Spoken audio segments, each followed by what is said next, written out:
1, 2, 3. While our weekly shows are edited to time for broadcast on public TV and community radio, we offer to our members and podcast subscribers the full Uncut conversation. These audio exclusives are made possible thanks to our member supporters.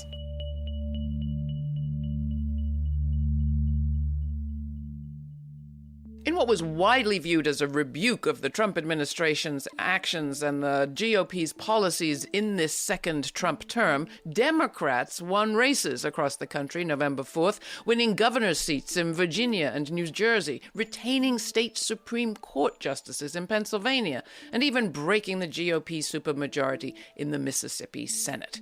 In New York City, a record-breaking million-plus voters cast their ballots for 34-year-old Democratic Socialist Zohran Mamdani, an anti-Zionist Muslim South Asian immigrant, whom Republicans as well as corporate Democrats had done their absolute best to vilify. In his victory speech, Mayor-elect Mamdani had this to say. And while we cast our ballots alone, we chose hope together. Hope over tyranny. Hope over big money and small ideas. Hope over despair. We won because New Yorkers allowed themselves to hope that the impossible could be made possible. And we won because we insisted that no longer would politics be something that is done to us. Now it is something that we do.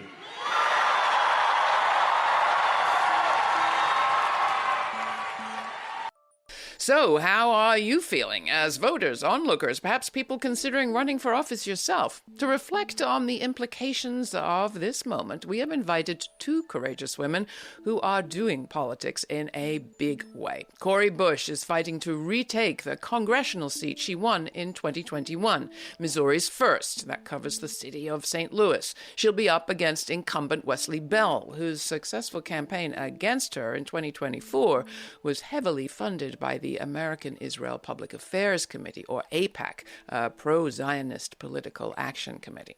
Also with us is Kat Abughazaleh, a 26-year-old Palestinian-American, former journalist and political commentator who is making waves in a crowded field of Democrats seeking to represent Illinois' 9th, the Chicago area district formerly held by progressive Congresswoman Jan Schakowsky. So, what does this moment mean for our politics, the parties, the 2026 midterms for us? Let's get at it. Welcome both. So glad to have you with us. Starting with you, Cori, Congresswoman, I should say, just off the top of your head, how are you feeling as we start this conversation today? I am overwhelmed. I'm overwhelmed with the day, this day that we're in. 1 year ago, if you would have told me we would be here this quickly, I would have questioned it. But the tide has turned in so many ways. People are understanding that, and I'll say, let me not say people, our government has to reckon with the fact that the people want self-determination for all people. The people want humanity. The people want dignity. The people want, we want to see our legislators, our elected officials, our politicians, our leaders actually represent the people. And the people are saying, this is who we are. And so we saw it on Tuesday night with the amazing victory of Zohran Mamdani and so many others. It was an amazing night, and I love to hear you say it happened quickly. I think you're referring to, we're not even a year into Donald Trump's second term, but it does seem like perhaps it's been generations that we've been waiting for this kind of change. Yeah. You're a different generation. Kat, coming to you, how are you feeling in this moment as we begin to talk? You know, when Zohran won his primary, I posted something like, this is a huge night for progressive grassroots candidates with ethnic last names. And this past Tuesday night was a huge night for everyone.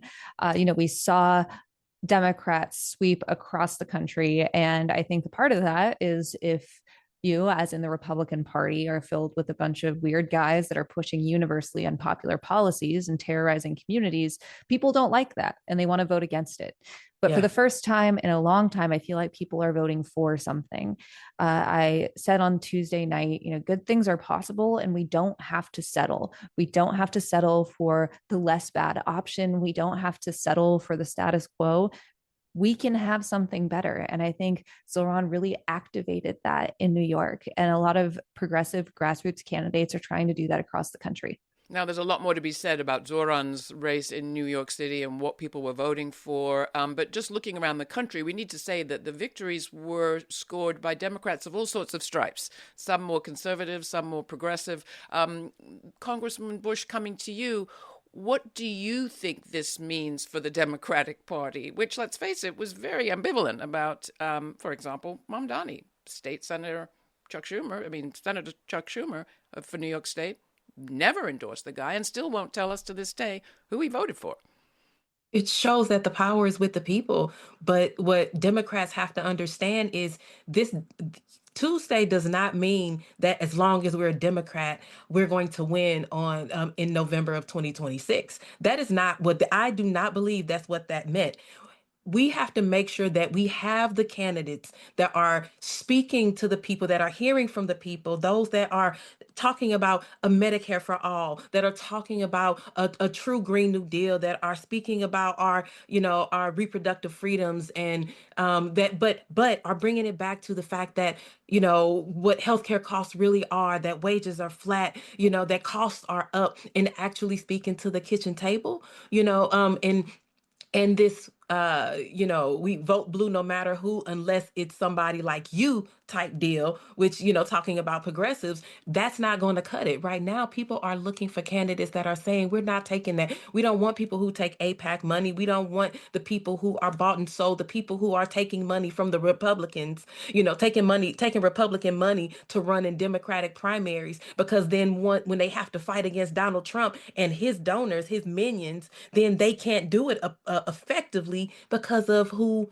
funded them. The people understand that and see that now. And so when we're talking about taking back the House and the Senate, in 2026, we got to look out. The Democratic Party should not rest thinking that, yay, we won. No, you got to get it together, because the day is coming when people are going to say, my vote is for the one that's anti-genocide. My vote is for the one that cares about all people. My vote is for the one that can speak to poverty and help fix the problem. There's so much to be said about that. I mean, absolutely. You're talking about the candidacy of Andrew Cuomo, who ran as an independent against Zohran Mamdani in New York, having lost the primary, and did that independent run with funding from everyone from Michael Bloomberg to Bill Ackman, conservatives, Republicans, and with the, implicit endorsement, even explicit endorsement of Donald Trump, Elon Musk, and a whole lot of others. Coming to you, Kat, I have to say I was very struck in the response to the results of the mayoral race in New York. You saw a lot of pundits falling over themselves to say, well, this guy's just charismatic. They weren't actually voting for his Democratic Socialist agenda. They weren't actually voting for his policies, free buses, childcare, rent freeze. They were voting for his charisma. What do you make of that? A lot of pundits and people that have been in politics for a long time try to do everything they can to devalue progressives, whether it's saying that it's just because someone is charismatic or because people are angry. In reality, the status quo hasn't been working for people, for the vast majority of Americans, for years, even before Trump. And people are sick of it. It's not 1960 anymore. Democratic socialism isn't necessarily a bad word, especially among younger people.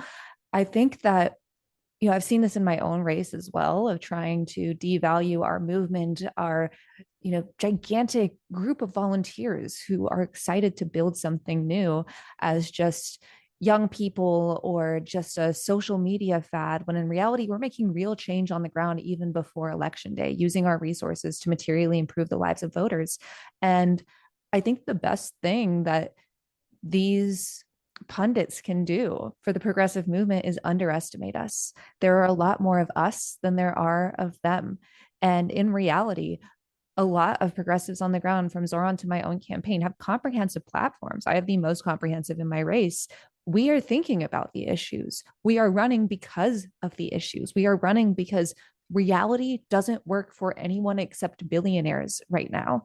And you can try to devalue that all you want, but if you want to remain relevant in the years to come, you should side with the people and not oligarchs.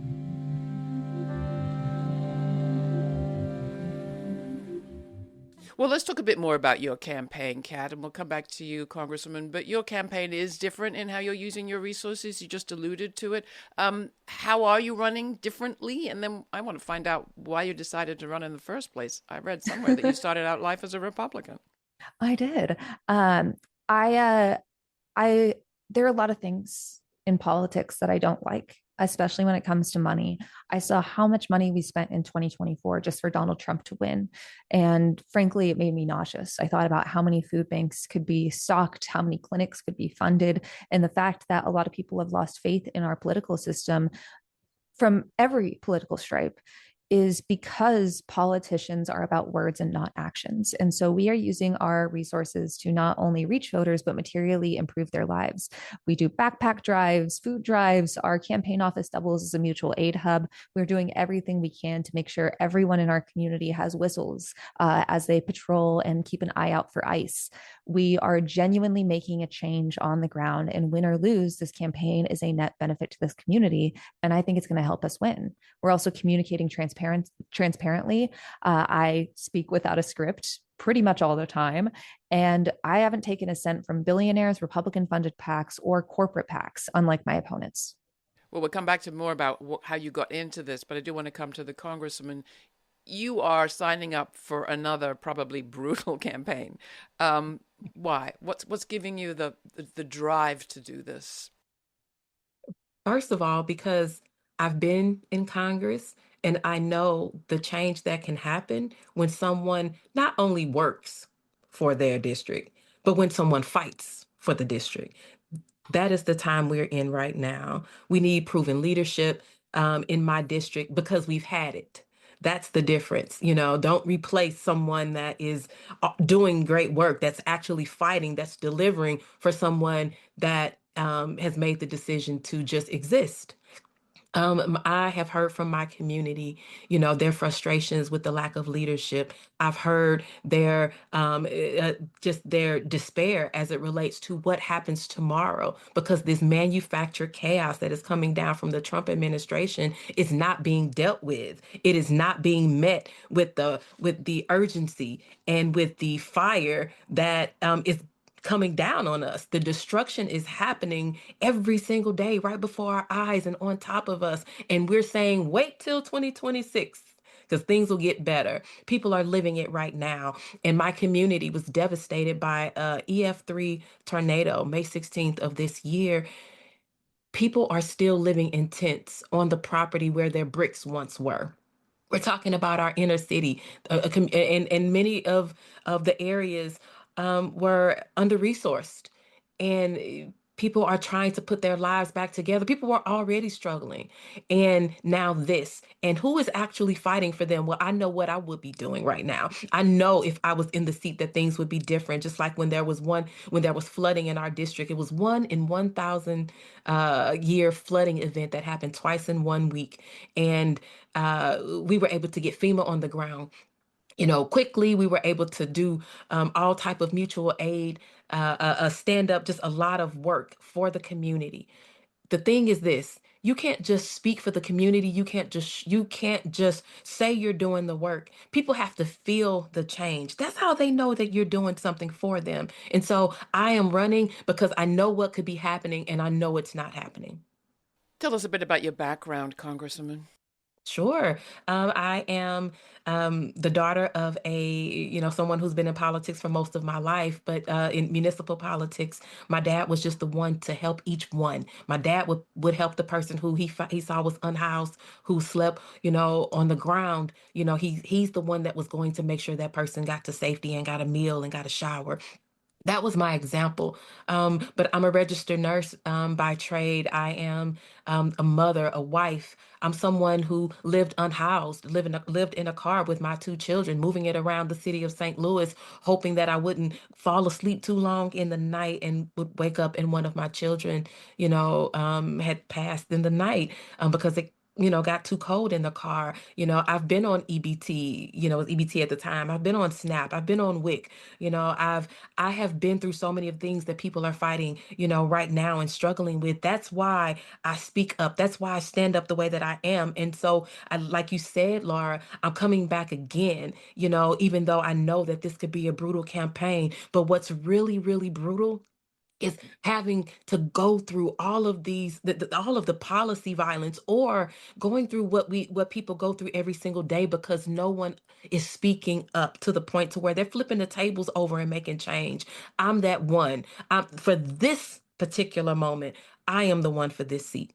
We're talking about backgrounds. Kat, yours is a little different. There are daughters of the revolution, I think, in your history, at least part of it. Where'd you come from? Who are you? And how did you go from being, I think, a teenage Republican to being who you are now? My mother is, a white Texan. Her family's been in Texas for, I believe I'm seventh generation Texan on her side. And my father is a Palestinian immigrant. He was born stateless. His father came here for college to Chicago, actually, and then brought his family over later. This is where my dad, learned English. And then my dad settled down in Texas for college and after meeting my mom. And my mother's family was really active in Republican politics. So I grew up in a very Reagan Republican family. But in hindsight, a lot of the values that my parents lived by didn't really match up with the party that they ascribed to. And I think that's a story that resonates with a lot of Americans. I don't know if they would have used this word then, but I was raised in a very feminist household. There was not a moment as a child where I thought I couldn't do something just because I was a girl. My last name's Abughazaleh. Growing up in post 9/11 Texas, there were a lot of things that didn't match up to this party that we said we were a part of. And when I was about 15, we moved to Tucson, Arizona, which is much less segregated by income compared to Dallas, where I grew up. And I suddenly had friends who were a lot smarter than me, who were unbelievably talented, that couldn't afford to go to college, even with a full ride, because they couldn't afford the extra costs or they had to help take care of their family. And I was like, wait, maybe Ronald Reagan isn't right about everything. So I started asking questions, and that was right about the time that Trump launched his campaign for president. And no one in my family liked him. My parents and I were like, maybe Marco Rubio is the answer, which is so funny in hindsight. But that was really the puncture I needed through all of the right-wing misinformation that we had been subjected to for years and years for me to start questioning. And by the time the 2016 election rolled around, my parents voted for Hillary. I couldn't vote. I was 17. So I did voter registration drives, but I wanted to devote my life to de-radicalization and progressive politics. So that's what I studied in school. That's what I started my career doing, covering the right for Media Matters. My specialty was Tucker Carlson and communicating these narratives. So maybe that puncture could happen for other people, because the reality is there will always be folks who are bigoted and kind of suck, but there are a lot more who just want what everyone else wants. And that's for their families to be safe and for them to have a happy life, to be able to thrive and not just survive. And people like Rupert Murdoch have spent billions of dollars to create a system that keeps so many in a bubble of misinformation. And if you're only given, the effects of ignorance are so unbelievably negative, but its existence is completely value neutral. You don't know what you don't know. And that's why communication is really important from our leaders right now. That's why I have devoted my career to de-radicalizing folks and to try to cut through in a way that makes people listen, that makes them start asking those questions I did. And even in my race, we have Republicans in my district who are like, I don't know if I agree with everything you believe in, but I do think you actually believe it. And for that reason, I am considering voting for you. I want to come to your campaign office. I might want to get involved. And that makes me really happy to hear. Now, I know that when we first reached out to you, Congresswoman Bush, you were excited at the prospect of being on with Kat. And so I want to give you an opportunity. What was it you wanted to ask her or invite from her? Or what kind of conversation would you like to have with each other? Because you have experience, as you said. Kat's just coming into this kind of maelstrom of campaigning. You're both connected, I think, by this long-term vision of what's wrong in this country and clear vision of what could be different. But you're obviously very distinct in your own ways. But go at it. What's your message to CAC? Yeah, I admire the fact that you have made a decision to run on your values, that your principles are first. Your community, that's your priority, but without biting your tongue to make it happen. I applaud that because once you start walking the journey of campaigning, people will try to tell you to change this about yourself, change that. And you have held on. You're going deeper and deeper, and I'm sorry about what you're facing, legally, but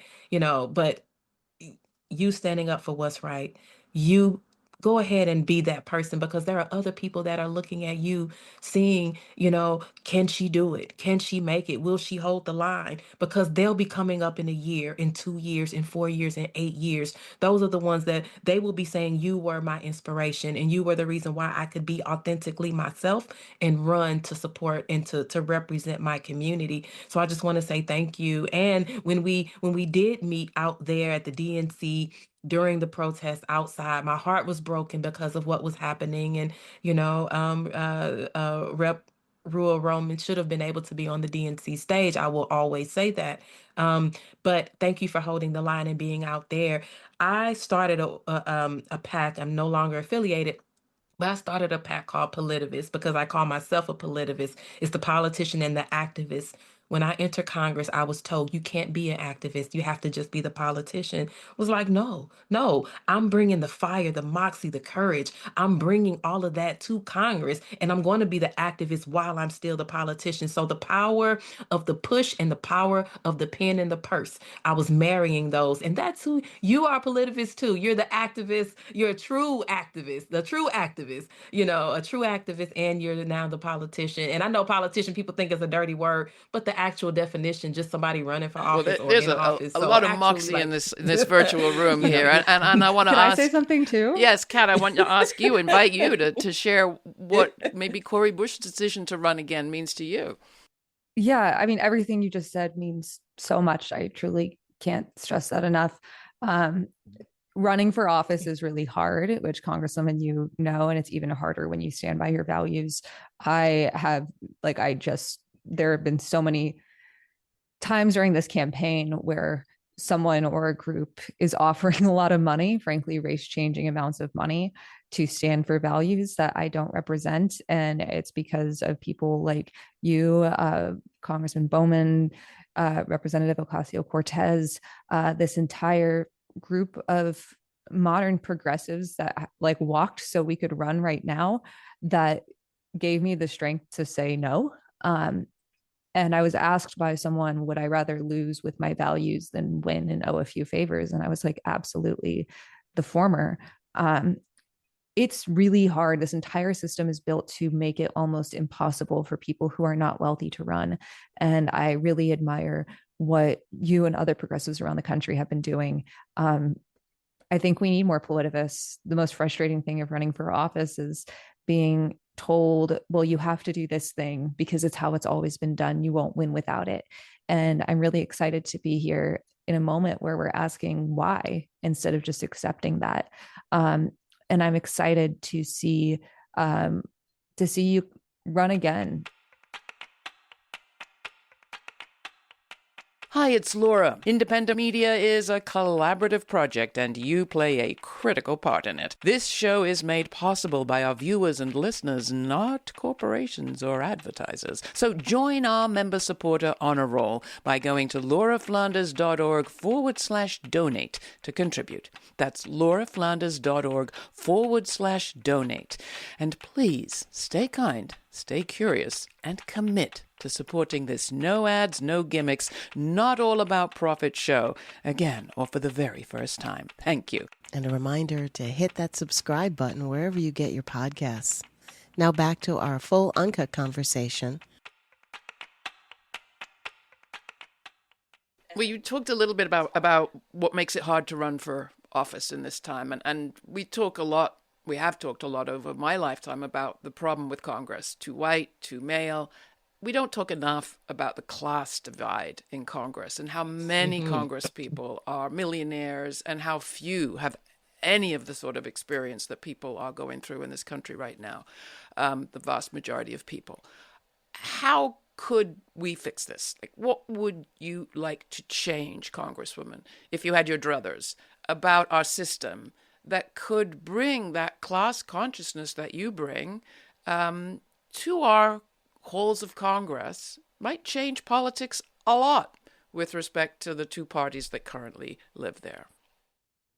Absolutely. Getting the big money out of politics is the thing that could make all of the difference, because there are so many amazing candidates that I have supported, and some that I never even had the chance to learn about.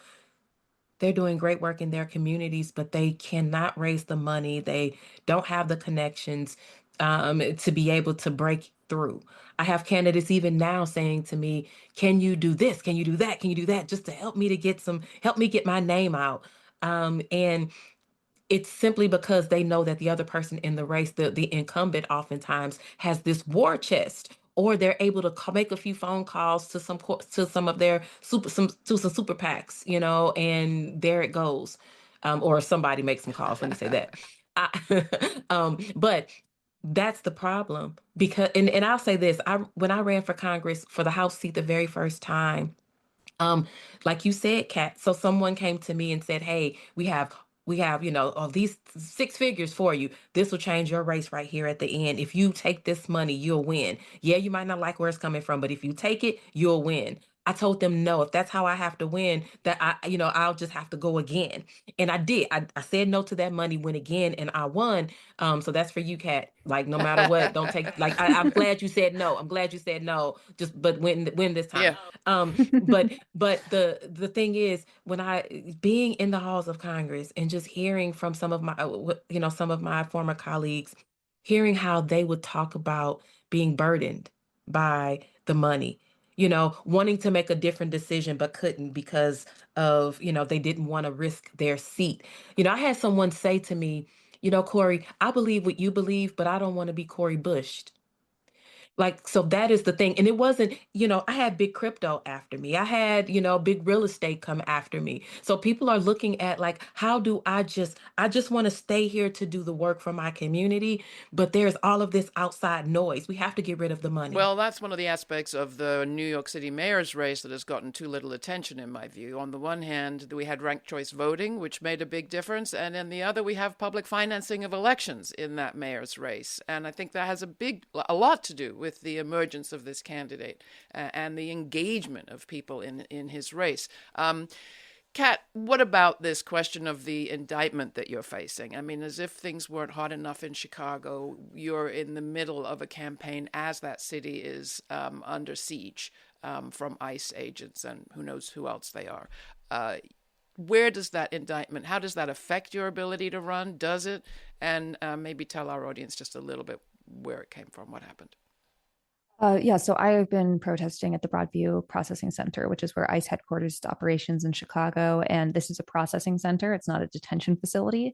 So people aren't supposed to be held for more than 12 hours. They are being held for days or weeks, being denied water. They don't have beds, hot meals, access to hygienic facilities. We're now hearing reports of people going into cardiac arrest, being carried out on stretchers, being given fake translators. So they'll sign their own deportations.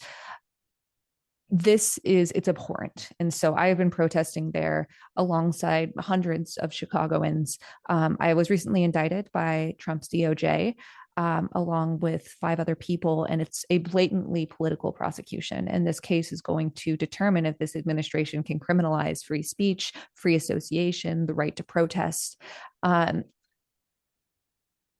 It's a lot to have on top of a campaign. So now we have to balance legal fees on top of campaign expenses, which are already exorbitant, which is why public funding of elections is so important and why I would love to see including a maximum of amount that you could raise. So that way we can level the playing field a bit.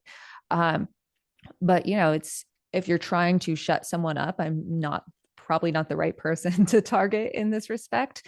We're following the process. I will be pleading not guilty, and I plan on winning. But now it's just another thing to add on top of the campaign. I have covered the right for my career as a journalist, so this wasn't surprising. It was maybe a little surprising to see my name on the indictment, especially so soon. But I know the exact playbook that these people are working from. I know they're sloppy too. They misspelled my name 3 times in the indictment, and they also correctly spelled it. So it's not like they didn't know. But this is what cowards do. They're afraid. So they tried to terrorize us with guns and tear gas, pepper balls, abducting people from daycares. And it didn't work. Chicago's still standing up. And so now they're using the federal legal system to try to shut us up this time. And it's not going to work this time either. Let's talk about the Democratic Party. You're running, Kat, to take the seat formerly held by Jan Schakowsky, pretty good progressive Democrat, but whose retirement was announced early this year. You actually announced your candidacy before she announced her retirement. I'd love your thoughts on why. And then we are looking at a moment of leadership change inside the Democratic Party with the announcement from Nancy Pelosi, former Speaker, Leader Whip, that she would not seek another term after this one, which would be her 40th year in office. So what makes you think that the change that you are a part of will affect this party at the top? Because it's at the top that the biggest amount of money gets distributed and the line gets written, the political line gets defined in our presidential races. And after the midterms comes the presidential race. What is going to make the party different now, in your view, Kat, and then Congressman Bush? I think right now, it's really important to have these conversations, particularly in deep blue districts like my own, because we have the ability to shape where the party should go. And we don't have to worry as much about ceding this seat to a Republican. I am a big person of highlighting actions over words. And I think the American people are realizing that words are just not enough. We have been lied to enough. Positive change is not a carrot to be dangled until after Election Day. Giving a 24-hour speech is a fantastic way to boost morale and connect with voters, but it can't stop there. Your words have to be backed by action. Strongly worded letters are not enough. You need to be out in the streets with people. You need to be using your platform and your privilege and your power, recognizing that is not what fascism goes for first. It goes for 238 men who are deported to a foreign country with no due process. Using those qualities I just mentioned to stand for the people, to protect them, and to do everything you can to delay this president's agenda. When Elon Musk marched his army of teenage incels to the Treasury Department, every Democrat should have been standing arm in arm in front of every entrance and every exit and called their bluff, because guess what? Fascists are weak. Well, I've had a lifetime of wishing for Democratic leaders to do things differently from what they've done. Some have done it. Coming to you, Congressman, you've been there and you've seen how power works inside the party. And part of it is practical. Some of it is, the pragmatics of power. In retrospect, I think there'll be a lot to say about the way that Nancy Pelosi wielded power in the first Trump administration, much of it laudatory. But it's a structure that you get into that is hard to fight. And I'd like to ask you your thoughts on the crossroads that the party is at now, and whether you think there's real chance of the sort of change you're seeking. There has to be a chance. And I think that we are it. Those of us that are running right now, that have made the decision, to, be anti-genocide, to be, to not take the super PAC money, the corporate super PAC money, to stand up, for our communities in a way that we are not seeing some of the folks who are seated in Congress, who are Democrats, do. That's how we're going to do it. I was there, Laura. I was able to see how 6 people, I'm talking about squad, how 6 people plus, here and there, different, of our colleagues, how we can make change simply by continuing to push. We didn't get to stop everything. We didn't get to bring everything to the floor that we wanted, but we made change. We were able to become, a force within the Congress. And it was just 6 people. What we were missing was 6 more, 12 more, 30 more to really be able to make that change. And so what I'm hoping is that for those that are running right now, first of all, be true to who you are. Let me say this. Don't say that you're going to stand, you're going to fight and all of that when you get to Congress. And then when you get there, you change up on us, because that hurts this movement. That hurts who we are trying to, who we're trying to be for this country. It hurts that. So don't do it. Be who you are now. If you suck now. Don't wait till you get in, because we'll call you out. But also, that's going to be the thing. Let's get 10 more. Let's add to the squad, because that's when the Democratic leadership, it's easy to sideline 1 or 2 people. It's easy to say well, that's fringe. But when you have a group of people that are saying the same thing, that are fighting the same way, that are willing to put their names and reputations on the line for their communities, and their communities are like, yes, go. That's when you see the difference. Because look at the Freedom Caucus. I know right now, they're not who they were, but they were able to, as much as I disagreed with them, they were able to hold the line for their agenda. Do you think there's change happening inside the Republican Party, having just referred to the Republicans' Freedom Caucus there, Congressman? Absolutely. I do. Even if it's just 1 or 2 people that's making Thomas Massey, fighting the way he's fighting, and working alongside, Ro Khanna, who's a Democrat, pushing to get the Epstein files, released, and to have a vote, even Marjorie Taylor Greene, just what she's saying right now, that is such a big change from when I was there. So absolutely. And of course, there are going to be a few people in any party that will be speaking differently and, moving differently. But I think right now they're seeing some change, even within their party, even as far as people who are not even in the Congress. Podcasters and other and influencers are speaking up, saying, you know what, I think that I'm different than my team right now. And so I do think, as much as they try to say that they are, that they move together and that no matter what, they're going to band together, I think we're seeing something different right now. I'm hearing you say the system is actually probably not, in fact, broken. Is that true, Congresswoman? I think the system still is doing what it was set out to do. And so, the people who are not supposed to be in power aren't in power, and the people who have the money and the resources will still be in power, whether you're a Democrat or a Republican. I think the system is doing exactly what it was designed to do. But at the end of the day, it's the people who have the real power, and that's where I'm coming from. I'm with the people. Making a new system, perhaps. So, final comments from both of you to people in this moment. I mean, I think that there is a sense of engagement. I've never seen anything like it. There's also a sense of, scarcity and pain as people are losing their food stamp benefits, their ability to feed their families, seeing electricity prices soaring, seeing us backsliding on environmental legislation. All of this makes it hard for people to engage in the process, just a matter of time and energy. How do you balance it yourselves, and how are your supporters balancing those needs and desires and pressures in this moment, Kat? It's really easy to feel hopeless, and that's what authoritarians want you to feel, because you don't fight then.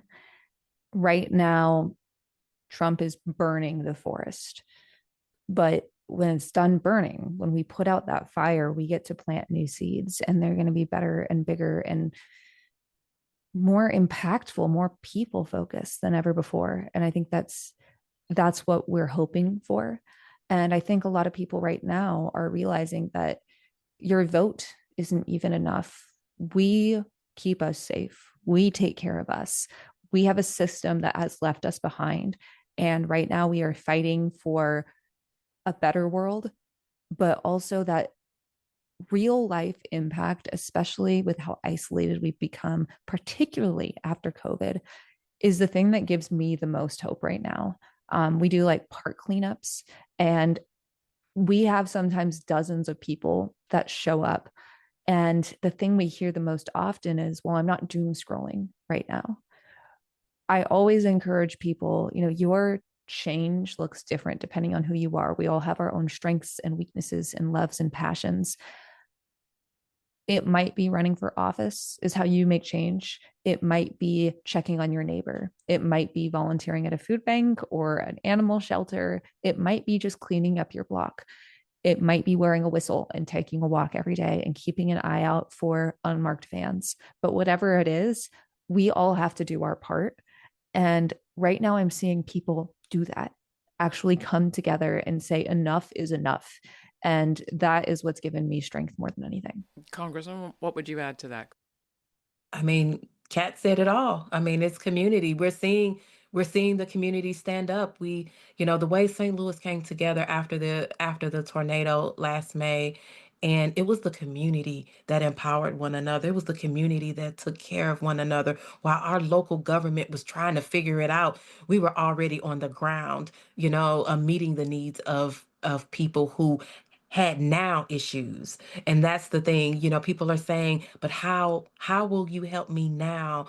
How will you protect my wallet now? How will you help increase what's coming into my wallet now? Because when we look at over 300,000 Black women have been, removed from the federal workforce, and second to that as Black men, when we look at how many people are being detained and arrested and removed, they're not just being arrested and removed from just from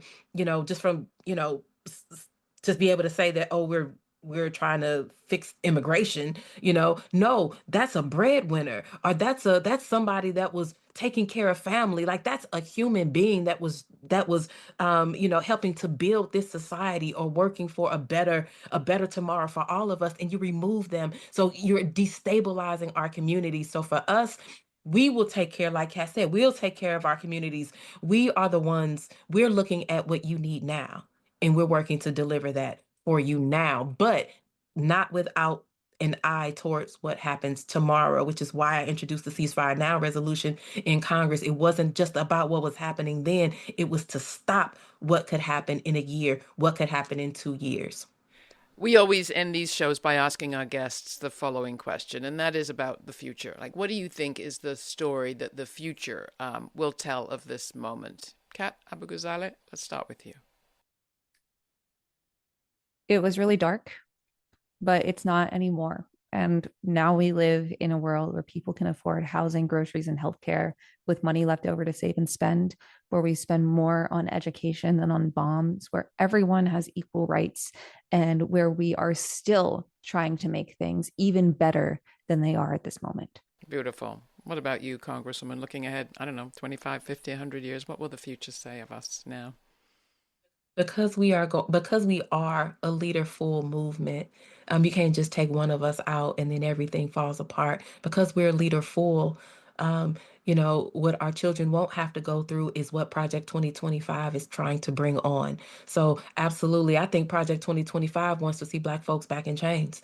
I think Project 2025 would like to see a day where Jim Crow is back. But we won't go back there. So having that life, liberty, the pursuit of happiness, making the flag actually what it's supposed, what the flag symbolizes in the United States, what that American flag symbolizes, making that the reality.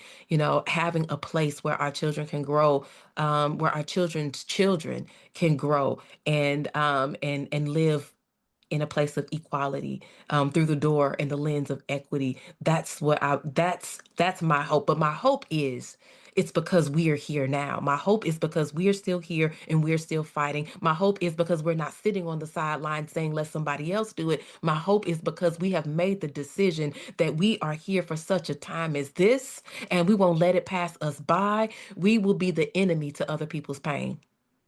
I love it. Thank you both so much. I look forward to following both of your races and wish you a tremendous amount of good energy and moxie. Thank you so much, Laura. Yes, thank you, Laura. That was great. Thank you, guys. Fantastic. Thanks for taking the time to listen to the full conversation. These audio exclusives are made possible thanks to our member supporters. Please join our members now by making a one-time donation or by making it monthly. All the information is at lauraflanders.org. And thanks again to all of our member supporters.